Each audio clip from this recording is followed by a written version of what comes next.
Hi everyone, my name is Rosie and welcome to my channel. Here we give tips on how you can beat depression day after day. In this video you will find out if serotonin really influences the life of a person who suffers from depression. I also have a very special tip for you at the end of the video, information that the pharmaceutical industry unfortunately hides from you, but that I discovered and did with me overcoming depression in my life, so it's very important that you watch the video until the end. But first I kindly ask you to subscribe to our channel, like and share the video so that more people can be reached with this valuable information. After all, is serotonin really related to depression? Studies done in rats suggest that serotonin deficiency may not have as much influence on depression as previously thought. Since the late 1980s, a popular theory claims that increasing levels of the serotonin signaling molecule is critical for depression treatment. This approach to treating depression is characterized by antidepressant Prozac, which can increase serotonin levels. When Prozac was launched in the 1980s, it became a very popular treatment for depression very quickly. However, some experts say Prozac's popularity was not because it was more effective than previous antidepressant drugs such as Tricyclics, which work by blocking the uptake of serotonin and norepinephrine in the brain, but because Prozac had fewer side effects than these other antidepressants. Because of the widespread use of Prozac, the theory that low serotonin levels cause depression has also risen in popularity. But is this evidence to support this theory? Many experts believe not.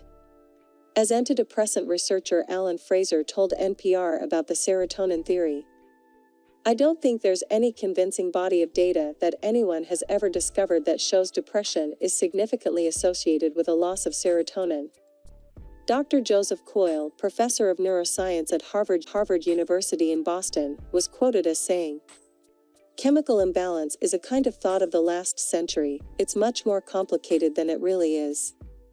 It's an old-fashioned way of thinking." Let me quote some quick facts about serotonin and depression.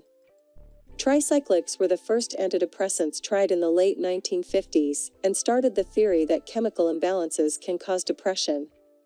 In the 1990s, Pedro Delgado, president of the Department of University of Texas Psychiatry, conducted a study that found that a lack of serotonin in humans does not cause them to become depressed. Depression is said to be the world's leading cause of disability. The World Health Organization estimates that more than 350 million people suffer from depression. And today, due to this situation that we are living around the world of isolation and social isolation, the tendency is for this number to increase more and more. Now, studies show that 60 to 70% of patients do not respond or experience significant improvement when taking Prozac or similar medications. So the researchers behind this study wanted to see the role that serotonin plays in depression and if any. The team used mice that lacked the ability to produce serotonin and used a variety of tests to investigate whether the mice showed symptoms of depression. The researchers found that the mice showed high compulsiveness and aggression, but they showed no symptoms of depression. Furthermore, when put under stress, there was no difference in behavior between mice that lacked serotonin and a control group of normal mice. A similar proportion of normal mice to mice lacking serotonin responded therapeutically to antidepressant medications.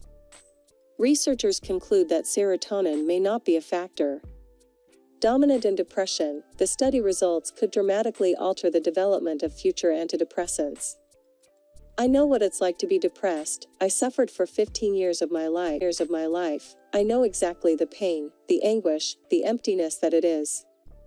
Treatments for depression include antidepressants and psychotherapy, but unfortunately antidepressants do not cure depression. They only help to relieve symptoms a little. On the other hand, psychotherapy sessions with a specialized professional cost a fortune and not everyone has access. But there is a solution that is little known. Just a simple change in your routine is enough. There are 7 simple steps that helped not only me, but thousands of people to beat depression once and for all. I spent a lot of money on medicines and therapies that didn't help me at all. I don't want you to suffer the same thing as me. I'll leave the link to this solution in the video description so that you can learn about this method and beat depression as I did. I hope I helped with this video. A hug and stay with God.